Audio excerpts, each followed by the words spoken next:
His name is Hank, and he's a ruthless lawyer. He specializes in defending guilty rich people, and he's never lost a case. In response to the moral criticisms from other lawyers, he says, innocent poor people can't afford me either. This time, he's defending someone who embezzled $1.4 billion in public funds. But just as the trial is about to begin, he receives a voice message. His mother has passed away. Hank requests a recess from the judge, then returns to his luxurious home. With a considerate daughter and a sexy wife, Hank's life appears perfect to outsiders. But Hank knows that not long ago, his wife had an affair. They had a huge fight over custody of their child. After that, Hank left to return to his hometown for his mother's funeral. The thing that weighed most on his mind was his mother. Hank has two brothers. The youngest, Dale, has an intellectual disability but loves photography. His older brother, Glenn, lost a promising future in a car accident. After exchanging a few words, Hank heads to where his father works. His father is a judge, fair, just, and highly respected in the town. As usual, his father, Homer, has just punished another criminal. But Hank notices that his father has forgotten the name of his colleague. It's only after a reminder that his father remembers. Later, many people show up for Hank's mother's funeral. Actually, Hank's relationship with his father is quite poor. Even though they haven't seen each other for years, when they meet, they merely shake hands. The reason his father dislikes Hank is that Hank uses opportunistic methods to defend guilty people. Maybe it's a professional habit, but his father's rigid and authoritarian personality makes Hank, who's already rebellious by nature, even more unwilling to accept him. The next evening, it's raining heavily. His father is about to go to the grocery store, and his younger brother suggests that Glenn drive him. But his father snaps, just because your mother's dead doesn't mean I can't drive myself. Glenn then offers to go out for drinks, but on the way back, after drinking too much, Hank makes a mistake in directing Glenn and crashes his father's garage. The next morning, Hank has to get up early to repair the garage to avoid being scolded by his father later. But when Hank opens the car door next to him, he discovers that his father's car has hit something the previous night. The car is covered in scratches, and the headlights are broken. Hank has no choice but to call Glenn to see if it can be repaired. Just then, his father suddenly starts shouting,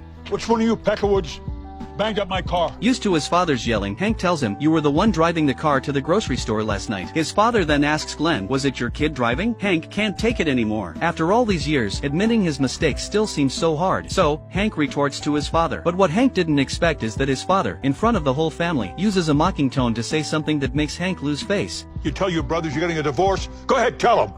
Lisa played hide the pickle with someone else."